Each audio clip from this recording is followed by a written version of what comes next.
me give a very warm Houston welcome to Mark Movsesian.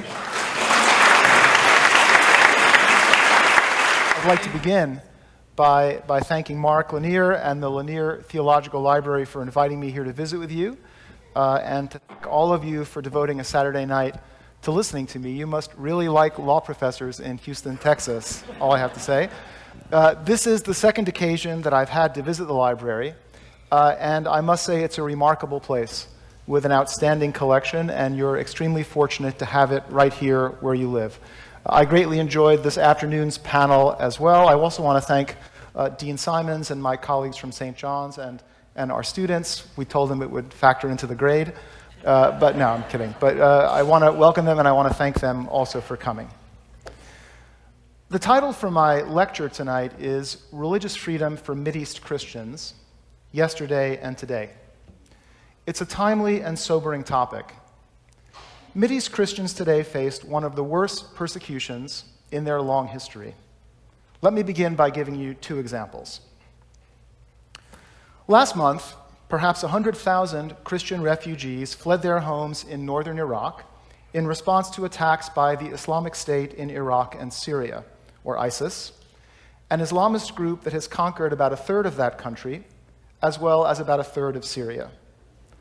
ISIS had told these Christians that they had three choices.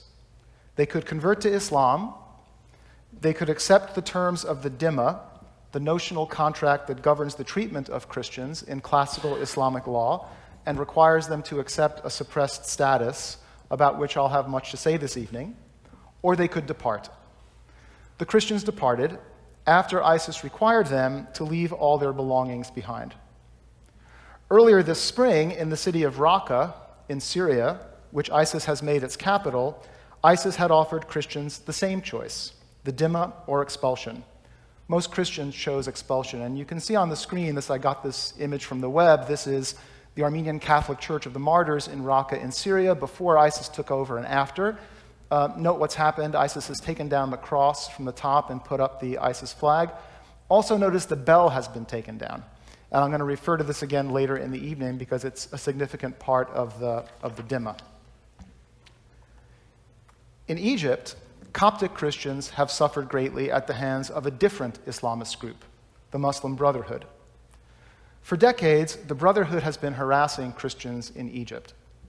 The Mubarak government did relatively little to help. When the Brotherhood gained power in the Arab Spring of 2011, after the Arab Spring of 2011, Christians felt even more threatened.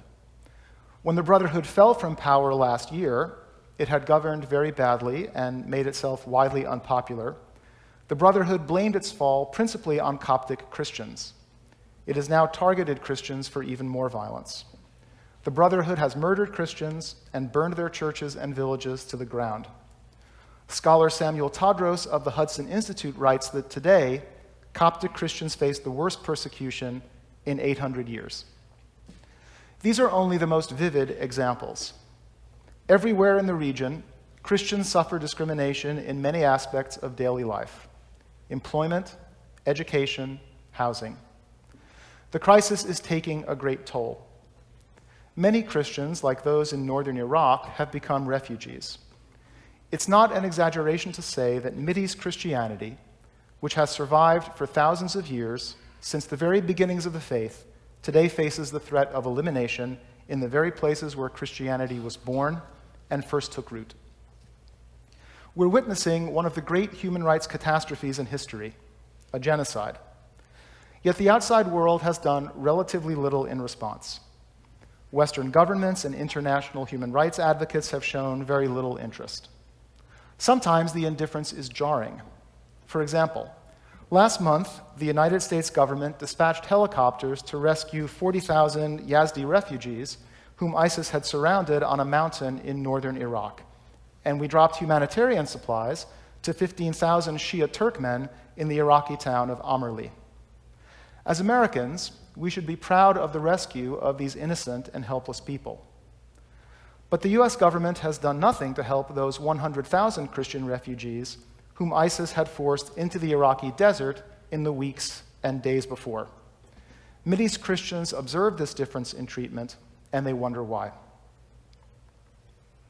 In my talk this evening, I'd like to do three things. First, I'll give an introduction to the Christians of the Middle East. Most American Christians know little about them, and that's a pity. These are among the oldest Christian communities in the world, and they have had great accomplishments down the centuries, not the least of which has been their ability to survive and witness to the faith in very adverse circumstances. Indeed, this chapel where we meet tonight, a lovingly built reconstruction of a 6th century Byzantine church, now sadly gone, testifies to those accomplishments. It's fitting, in this magnificent building, to reflect on the people who built the original, and their descendants today, many of whom suffer greatly for their Christian faith. Second, I'll describe the persecution of Mideast Christians and situate it historically. Because it's so much in the news right now, I'll focus on ISIS and its actions in Syria and northern Iraq. In imposing the dhimma on Christians, ISIS has reverted to an old model, what we might call the traditional or classical Islamic approach to dealing with Christians in Muslim societies. This model existed in the Mideast for centuries, until it was abolished in the Western-influenced reforms of the 19th and 20th centuries. To understand what's happening in Syria and northern Iraq, and why Mideast Christians are so worried, one must understand the classical Islamic model. Although ISIS has adopted an extreme version of that model, it did not invent the dhimma on its own. What ISIS is doing has roots in Islamic tradition. Third, I'll say something about the reasons why the West, and the United States particularly, shows so little interest in the fate of Mideast Christians. Mideast Christians fail to attract attention, I think, for three reasons. A secular outlook that prevents many journalists, human rights advocates, and government officials from seeing Christians as sympathetic victims. A belief in the State Department that Mideast Christians are not a priority for American foreign policy, and a lack of knowledge and support in the general public, even among American Christians. I'll close by suggesting steps that American Christians, and all people of goodwill, can take to help these beleaguered people. There's no easy solution, but there are some things we can do. I'm going to be addressing controversial subjects tonight. I'm going to try to give you an objective view of the history and the current situation, but I know that I'm addressing emotional subjects, so I should clarify some things from the start. First, this is a vast topic, and I can't cover everything in the time that we have. I hope that my talk will serve as a helpful introduction and spur greater interest. Second, I know that factors other than Islam are involved in the persecution of Mideast Christians: diplomatic, political, economic, and social. I understand that Islam, like other world religions, has different forms. Many Muslims do not support reinstatement of the dhimma and are appalled at what is happening to Christians. Most Muslims, even very traditional or conservative Muslims, firmly reject ISIS. Finally, I know that ISIS victimizes other Muslims as well as Christians. All that being said, my claim is a modest but I think important one, and that is that classical Islam has been an important factor in the treatment of Mideast Christians throughout history and continues to play an important role today. A personal note, if I might, about the building where we meet tonight. The original church on which this chapel is based, as I say, was built in the 6th century and stood in the region of Cappadocia, in a town called Tamarza, in what is today Turkey. The church was called in Greek the Church of the Panagia, which would be translated in English as St. Mary, and I put up an old photograph from 1909 when the church was already a ruin. The Church of the Panagia was Greek, but Tamarza was an Armenian city with Armenian churches and an Armenian monastery that was a pilgrimage site. As it happens, on my mother's side, my people are Armenians from Cappadocia, from a city called Kayseri, which is about 30 miles from Tamarza. As far as we can tell, they lived in Cappadocia for centuries. Certainly they were there 200 years ago. It's entirely possible, therefore, that my ancestors knew the original church on which this chapel was based, and indeed worshipped there. Today, sadly, the churches and monasteries are destroyed, victims of an earlier genocide in Turkey at the beginning of the 20th century. I have to say, as a personal note, it's very moving for me to be in this rebuilt chapel.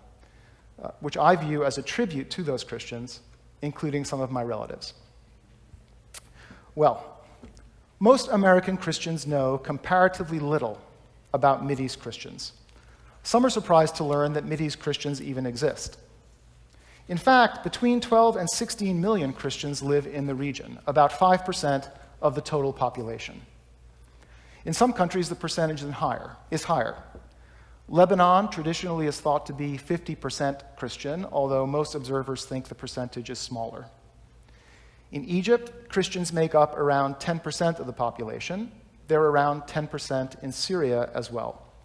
Maybe 7% of Jordan is Christian. A few decades ago, about 4% of Iraqis were Christian. Now it's less than 0.5%. To give you an idea, 100 years ago, Christians made up 20% of the population of the Middle East. That figure alone suggests the struggles that Mideast Christians have undergone in the last century. A good way to get a handle on the wide variety of Christian churches in the Middle East is to look at things historically. Most of these churches are ancient, having been founded by the apostles themselves. Some continue to use a dialect of Aramaic, the language of Jesus. To know the Christian communities of the Middle East is to know the history of the faith itself. So I put up a chart on the screen which shows you a history of Christianity. You can see that things went along pretty well in the first few centuries. I'm sure some people will debate me on that, but I guess we'd say the first permanent divisions occur in the 4th and 5th centuries, around the time the original of this chapel was built in Cappadocia. And these first permanent divisions related to the great Christological controversies. The Christological controversies had to do with the nature of Jesus Christ. All Christians believe that Jesus Christ is both God and man, both human and divine. But how should we describe the relationship between Christ's humanity and his divinity? Christians disagreed about this, sometimes violently. Should we say Christ has two natures, human and divine, that are entirely separate from one another? Should we say he has one nature, in which his divinity and humanity combine? Should we say that he has two natures linked together in one person? If that's the case, what's the correct way to describe the linkage? Should we say Christ is one person in two natures, or one person from two natures? Now, these are exceptionally complicated, one might say obscure, semantic debates. Nowadays, they interest mostly church historians. But Christians at the time took them very seriously. And there were political overtones as well. Christians on the borders of the Byzantine Empire, in Egypt and Syria, for example, resented being dictated to by Constantinople. They resisted attempts to force them to agree to imperially mandated creeds. Suffice it to say that the debates broke the unity of Christianity in the East in a way from which it has never fully recovered. Indeed, the disunity of Christians was a major factor in the Muslim conquest of the 7th century. Christians had fought so bitterly among themselves for so long that they were little match for the advancing Arab armies. Nowadays, thankfully, most Mideast Christians look past these disputes and cooperate in many aspects of church and social life. It's true, the monks occasionally quarrel in the Church of the Holy Sepulchre in Jerusalem. I'm sure you've seen the videos. They come out around Easter every year. But that's a real estate dispute. There's much intermarriage across church lines, and informally, at least, intercommunion. No doubt, the severe persecution that Mideast Christians have endured down the centuries has contributed to what Pope Francis has called an ecumenism of blood. All right, so starting from the bottom of the chart, down the bottom of the chart, the first group you see is the Assyrian Church, also called the Assyrian Church of the East. This is a very small church today, located mostly in Iraq, which has been formally separated from the mainstream of Christianity since the Council of Ephesus in the 4th century. You can't see it. I was going to point it out to you. The dome of the chapel shows you what the fight was all about. So you can't see it, but I can. Up in front of me here is an icon of the Virgin Mary, and it says in Greek underneath her, Mariam Theotokos. Mariam Theotokos, which in Greek means the bearer of God, or in English it's usually translated as the Mother of God. And this is how Orthodox and Catholic Christians refer to Mary up to today. The Assyrian Church objected to this, saying that Mary should only be called the bearer or the mother of Christ, not the Mother of God. Other Christians thought that the Assyrians' objection meant that the Assyrians really didn't believe that Jesus is God, and so they excommunicated them. At one time, the Assyrian Church was quite large, especially in Persia. In the Middle Ages, it spread as far as China, where you can still see ruins of Assyrian churches today. Next up from the bottom are the so-called Oriental Orthodox. These are churches that teach that Christ has one combined human-divine nature. Among them are the Coptic Church in Egypt, the largest Christian church in the Middle East with as many as 15 million communicants, the Syriac Orthodox Church, which still uses a dialect of Aramaic, the language of Jesus, and whose missionaries spread Christianity as far as India, and my own Armenian Orthodox or Armenian Apostolic Church. To give you a sense of the numbers, there are maybe 800,000 Syriac Christians in the Middle East today. This is a true story. The newly elected patriarch of the Syriac Orthodox Church, installed only a few months ago in Damascus, served for many years in a parish in Teaneck, New Jersey. Once a student at St. John's told me she'd like to travel to one of those remote Syrian villages where you can still hear people speaking the language of Jesus. I told her she could just drive to Teaneck. The Armenian Apostolic Church, founded by the apostles Thaddeus and Bartholomew, was once comparatively large in the Middle East, especially in Turkey, but 1 to 2 million Armenian Christians were massacred or displaced in the genocide of 1915. There are roughly 3 million Armenian Christians in the present-day Republic of Armenia, although strictly speaking, that's perhaps outside the Middle East. Next up are the Eastern Orthodox. These are churches with a heritage in the Byzantine Empire.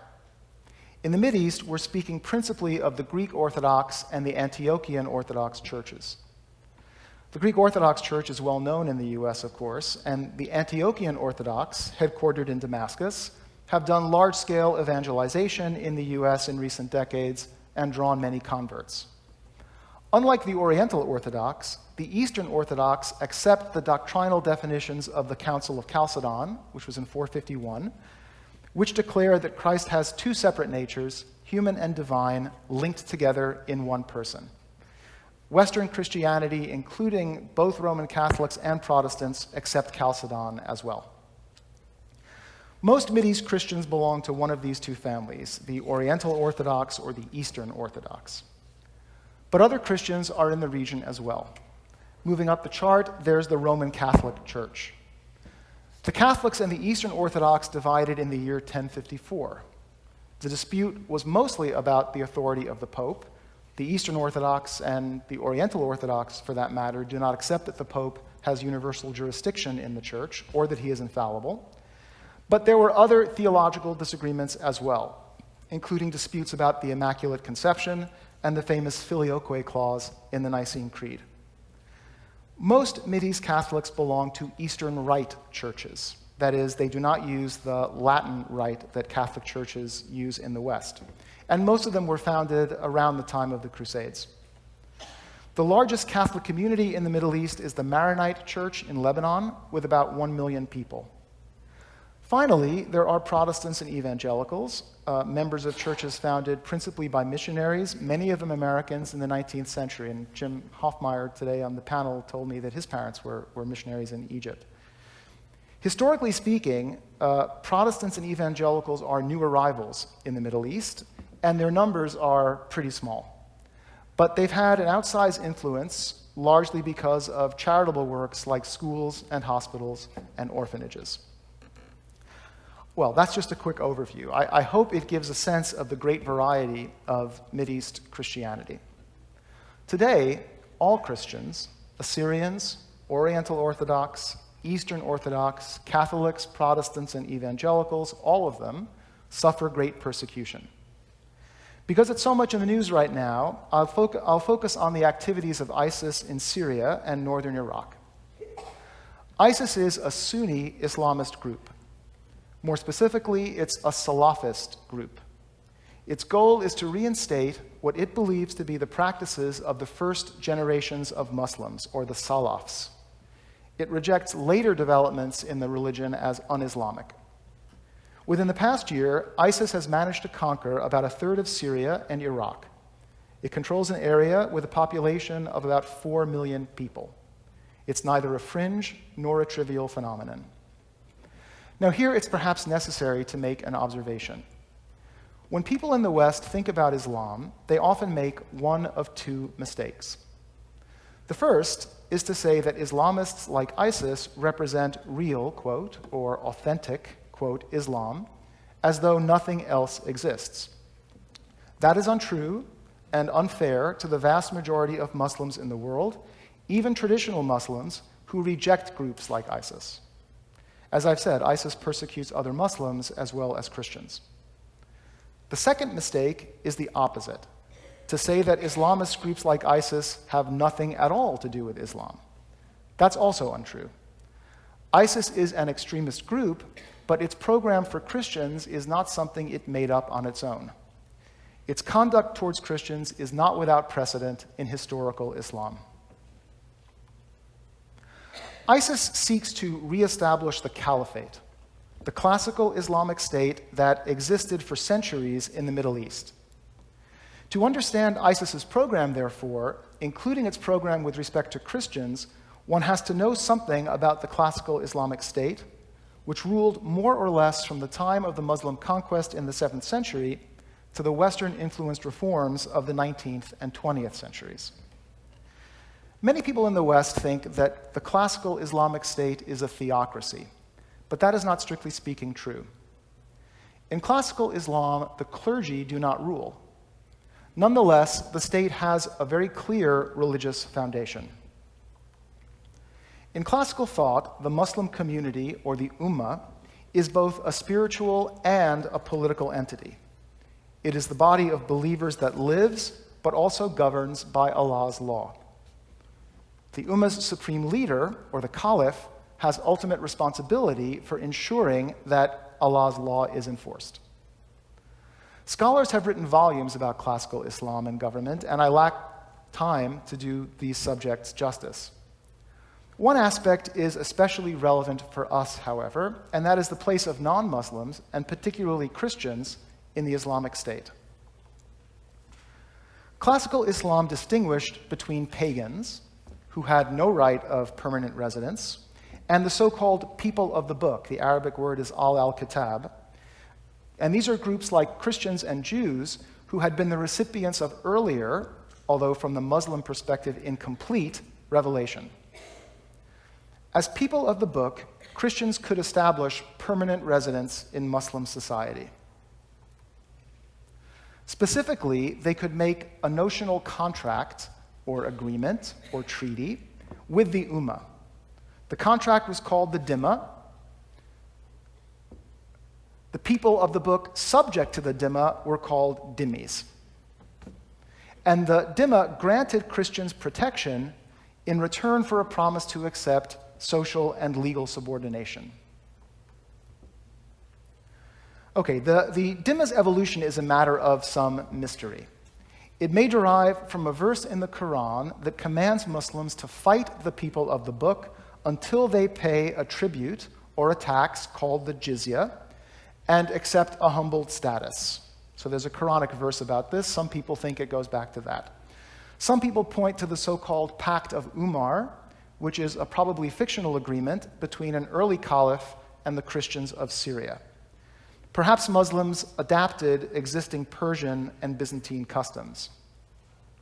Whatever the history, the dhimma's terms were settled by the 8th and 9th centuries. Dhimmis were granted certain rights. They had the rights to protection, that is protection from the state, property, they could own property, they had rights to worship, and they had rights to some communal autonomy. For example, I'm sure some of you know, they had their own court systems, and they had their own law, which would apply to disputes within the community. So if a Christian is suing another Christian, you would go to the Christian court. If a Christian is in a dispute with a Muslim, you go to the Sharia court. But if it's within the community, you go to the communal court. So those were the rights that dhimmis had. In return, dhimmis also had some obligations. First, they agreed to pay the jizya.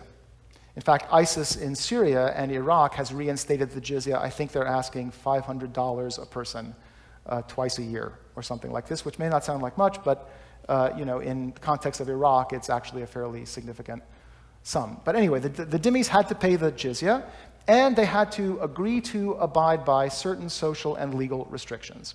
For example, dhimmis had to wear identifying clothing at all times. They could not serve in the military or hold high office. They could not bear arms. They could not attract attention during worship, and they could not build new churches. Remember I pointed out the bell came off. The church in Raqqa, I said ISIS took it down. So one of the rules of the dhimma is no bells, no church bells. In fact, some of you have been to the Holy Land, I guess, and if you've been there, you've seen some of the old churches have wooden clappers outside the door, where to call people to worship, someone comes out and bangs the wooden clapper. That's because church bells were prohibited by the dhimma. And I think Christians have, in the way many people do, they've adopted this custom as a kind of mark of pride, right? This is, we're doing this for our faith. But it was from the dhimma. That was the origin of that. Christians could not attempt to convert Muslims, and of course conversion from Islam is a capital offense anyway, nor could they attempt to persuade other Christians not to convert to Islam. In general, dhimmis had to adopt an attitude of quiescence and submission. Humiliation, from the classical Islamic perspective, humiliation was the price for the dhimmis' stubborn refusal to see the truth and accept Islam. In fact, the harshness of the restrictions served to create, from the Muslim perspective, a salutary incentive for the dhimmis to convert, which many did over the course of centuries. Last thing about a contract is breach. Dhimmis could breach the agreement and thereby forfeit protection and other rights by disregarding the restrictions, and this is especially important, and affecting equality with Muslims.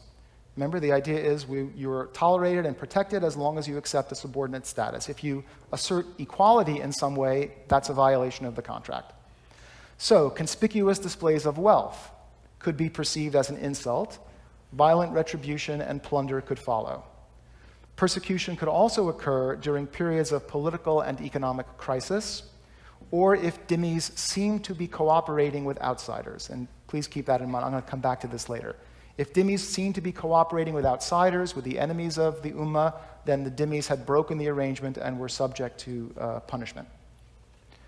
Now, all this being said, life for the dhimmis did not involve constant strife. Some scholars argue, although personally I think this view overstates things, some scholars argue that the treatment of dhimmis compared favorably to the treatment of religious minorities in Europe. The restrictions were not always enforced. Muslims and Christians often lived in the same neighborhoods and joined the same professional guilds. Individual dhimmis could accumulate wealth and rise in Muslim society. So for long periods of time, everything could be peaceful. A sense of insecurity and inferiority always existed, however, even in the best of times. Indeed, insecurity and inferiority were the essence of the arrangement. Such was the situation for centuries in the Mideast, until Western influence led to the rise of secular nationalism in the 19th and 20th centuries. Under pressure from Europe, the Ottomans abolished the dhimma in the 1850s. Elsewhere, Western colonial powers introduced the concept of equal citizenship under law. And Muslim countries have continued to endorse this concept, at least formally, after decolonization. Old cultural patterns did not simply disappear, however. Abolition of the dhimma in Turkey led to a violent anti-Christian backlash, and in many countries, Christians continued to face social discrimination and even occasional persecution. But as a formal matter, the dhimma disappeared in favor of a new Western-influenced constitutional model. Until this spring, it was unthinkable that the dhimma could ever be revived. Well, now ISIS has revived the dhimma and has done so in a wide territory containing millions of people in the heart of the Middle East. An important psychological line has been crossed. You can see why Mideast Christians find this so worrisome and why so many of them have attempted to escape, as as Charles said in his prayer earlier, leaving everything behind. For the moment, ISIS is unique among Islamist groups in advocating a formal reinstatement of the dhimma. Although Islamists everywhere reject the idea of legal equality for Christians, they typically avoid calling for the dhimma, as they understand that most contemporary Muslims would reject this idea. Nothing succeeds like success, however. ISIS has now shown that it is possible to reestablish the dhimma at the historic center of the Muslim world. Other Islamist groups, like the Muslim Brotherhood in Egypt and Jamaat-e-Islami in Pakistan, will no doubt take notice. Well, what have I done so far? I've offered an introduction to Mideast Christianity, and I've explored an example of the persecution that Mideast Christians currently suffer. Now I'd like to move to my third point, the silence of the West. Notwithstanding the truly dire situation that Mideast Christians face, most Western governments and human rights organizations have done relatively little in response. It's not that they ignore Christians entirely. Rather, it's that Christians so often seem an afterthought, a secondary concern. The examples I gave earlier, I think, are indicative. When ISIS had them surrounded on a mountainside, the US mobilized support for 40,000 Yazidi refugees, dispatching helicopters to rescue them. By contrast, when ISIS drove 100,000 Christian refugees from their homes in the weeks before, the US did nothing more than issue a verbal condemnation through its UN ambassador. Given the severity of the situation Christians face, this relative lack of attention is puzzling. In my view, 3 reasons explain why the West, and particularly the US, tends to ignore the plight of Mideast Christians. First, Western media and human rights advocates, whom one would expect to take the lead in publicizing the story, have difficulty seeing Christians as sympathetic victims. As John Allen writes of his fellow journalists, quoting, "Most Americans and Europeans are in the habit of thinking about Christianity as a rich, powerful, socially dominant institution, which makes it hard to grasp that Christians can actually be the victims of persecution. Western journalists and human rights advocates typically have a very secular worldview and are accustomed to thinking of Christians as their ideological opponents. Such a mindset makes it difficult for them to accept that Christians can have legitimate claims to religious freedom." Now, please understand, I don't claim that a conspiracy exists to minimize the plight of Mideast Christians. My point, rather, is that a secular worldview prevents many journalists and human rights advocates, and indeed government officials, from correctly assessing and internalizing the dire threats that Mideast Christians face. Second, our foreign policy apparatus tends to discount Mideast Christians. In part, this is because most State Department staff share the secular outlook that I just described. As someone has said, I think very pithily, our foreign policy elites just don't get religion. In addition, Mideast Christians are a small group that cannot do much to affect American interests. Diplomats tend to discount such groups. Finally, the State Department may wish to avoid singling out Christians for assistance so as not to be seen as playing favorites. Given the US wish to avoid anything that would even remotely justify claims of a new crusade, this attitude is perhaps understandable. This seems to be the attitude of the present administration, for example, but it's not an entirely new thing. Nina Shea of the Hudson Institute has recounted her attempts to get the previous administration to focus on the plight of Iraq's Christians, only to be told by Condoleezza Rice that directing assistance to Christians would make the United States appear sectarian. Finally, Mideast Christians lack a natural constituency in American politics. They are, as one commentator observed, too foreign to excite the right, and too Christian to excite the left. Even American Christians, whom you might expect to champion the cause of Mideast Christians, show a puzzling silence. In part, this results from unfamiliarity. As I said, many American Christians are surprised to learn that there are sizable Christian communities in the Middle East. And candidly, Mideast Christians are culturally and politically different from Americans. They are Middle Eastern, and they belong to churches of which most American Christians have never heard. That's why events like tonight, which seek to make Mideast Christians more familiar, are so important, and I want to again thank Mark and the Lanier Library for hosting it. But something more than unfamiliarity is at work. Some American Christians think it's improper to advocate helping Christians, as Christians, in public life. I've encountered this attitude when I write about Mideast Christians on the First Things website. People sometimes respond in the comments that it's not appropriate for Christians to single out the plight of our co-religionists. Christians should show equal concern for everyone, they say, Christian and non-Christian alike. One commentator objected to one of my posts, "We are not supposed to help people because they are Christian. We're supposed to help people because we are Christian." Well, I understand this criticism to a point, but with respect, it seems misguided.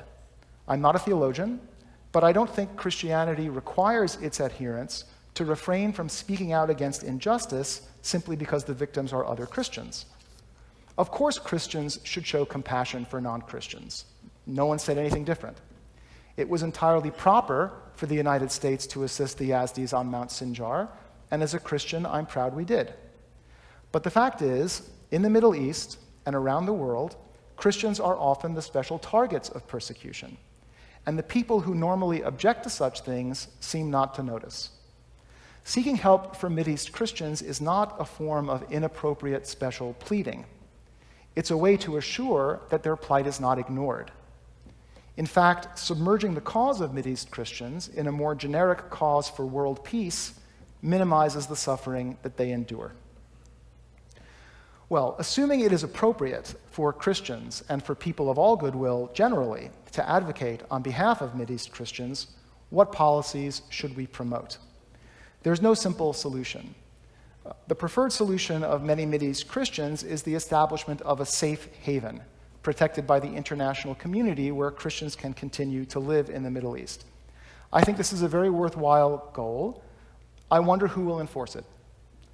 With respect to ISIS, the group now controls a third of Syria and Iraq. The US, as we all know, has begun airstrikes in an effort to shore up Iraqi armed resistance. Maybe that will work, but most experts believe it will be difficult to dislodge ISIS now without significant and sustained military action by the United States. There are recent precedents for such large-scale humanitarian military interventions, but an America fatigued by more than a decade of war in the Middle East will not likely commit to a new one in Iraq today. An aggressive intervention from the outside can backfire.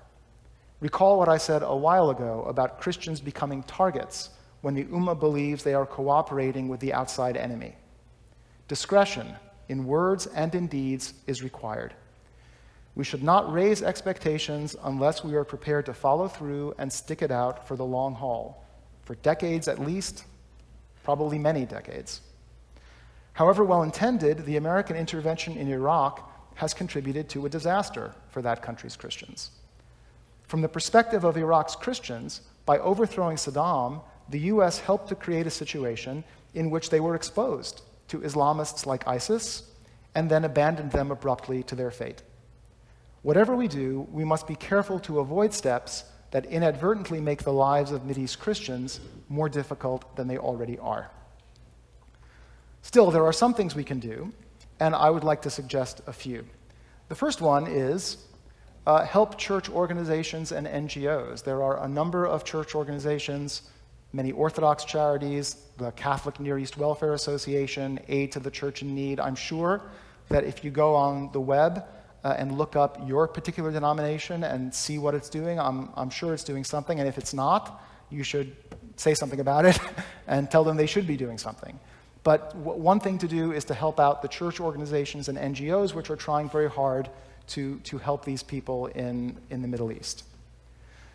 Second, I'll suggest a few more, and here I have to say I'm drawing on an open letter from May of this year called A Pledge of Solidarity and a Call to Action, which was released jointly by Republican Congressman Frank Wolf of Virginia and Democratic Congresswoman Anna Eshoo of California. The letter was signed by more than 200 Catholic, Protestant, and Orthodox leaders in the US. It's available on the web. First, we can insist that our government take into account the consequences of its Mideast policy for Christians at both the planning and the execution stage. A good, very recent first step is the creation of a new position at the State Department, the Special Envoy to promote religious freedom of religious minorities in the Near East and Central Asia. A special envoy with the ear of the president can help ensure that the interests of Mideast Christians and other religious minorities are considered in any negotiations over the future of Syria and Iraq. In addition, a special envoy with the confidence of the president can help rally the international community, which in the long run must take the lead in coordinating assistance for the Mideast Christians. We can insist that Christians have fair and equal access to American humanitarian assistance. And this, it's sad to say, has not always been the case. So I'm going to quote the open letter again. Here's what it says. The US government must ensure that religious minorities are not discriminated against by local authorities in the distribution of aid donated by the US government, as was reported to have occurred at certain junctures in Iraq, contributing to the wholesale exodus of its Christians and other small religious communities. And the letter says, the US must also continue to reach Christians who avoid UN refugee camps that they perceive to be controlled by the extremist groups. And apparently this was a problem. Some of the extremist groups infiltrated the refugee camps and started taking the aid, and it was very sad. So we can insist that doesn't happen. We can insist that the US facilitate asylum claims for Mideast Christians. France has already done so. The United States has not. To me, this option seems perhaps the best one, given geopolitical realities. But I must tell you candidly that many Mideast Christians politely, but very firmly reject this approach, because they say it will give Islamist groups like ISIS what they want, right, which is the elimination of Christians in the Middle East. Christian emigration is not the answer, these people say. Mideast Christians do not want to leave their home countries, where they and their ancestors have lived for thousands of years. Still, in some circumstances, and for some people, I think exit may be the only viable option. And in my view, although I understand many Mideast Christians resist this for the reasons I've stated, in my view, the US should facilitate asylum claims and make clear to Mideast Christians that they will always be welcome here among us. Finally, the last thing we can do as Christians is pray. To the world, this is a foolish thing. What can prayer hope to accomplish? But the Bible tells Christians to pray for one another. And we know, as St. Paul writes, that all things work together for good for those who love God, who are called according to his purpose. So we should pray for our brothers and sisters in the Middle East, that the hearts of the oppressors will soften, that the scourge of this most recent persecution will quickly pass away, and that Christians can live in peace among their neighbors in a way that is worthy of their calling. In fact, as we meet tonight in a chapel, I think it would be appropriate to close with a prayer. It's a well-known prayer in the Orthodox tradition, the prayer of St. John Chrysostom, said in benediction at the close of the Orthodox liturgy. John Chrysostom, the name in Greek means golden mouth, was an important early church father and a Mideast Christian. He was born in Syria around the year 350. Trained as a lawyer, he found practice uncongenial and became a monk, and then a priest, and then a bishop, and eventually the Archbishop of Constantinople, the imperial city. In time, he ran afoul of the emperor, who banished him to Armenia. We Armenians are very proud of this. He was banished to Armenia. He died in exile in the year 407. His last words in Greek were "Doxa to Theo panton eneken," glory be to God for all things. For thousands of years, the prayer I'm about to recite has been said every Sunday by countless numbers of Christians, a cloud of witnesses. It was prayed by the people who built the original of this church 1,500 years ago in Byzantium. It was prayed by my ancestors in Cappadocia, and it continues to be prayed today by the suffering but still hopeful Christians of the Middle East. Lord, bless those who praise you, and sanctify those who trust in you. Save your people, and bless your inheritance. Protect the whole body of your church. Sanctify those who love the beauty of your house. Glorify them in return by your divine power, and do not forsake us who hope in you. Grant peace to your world, to your churches, to the clergy, to those in public service, to the armed forces, and to all your people. For every good and perfect gift is from above, coming from you, the Father of light. To you we give glory, thanksgiving, and honor, to the Father and the Son and the Holy Spirit, now and always, and unto the ages of ages. Amen. Thank you.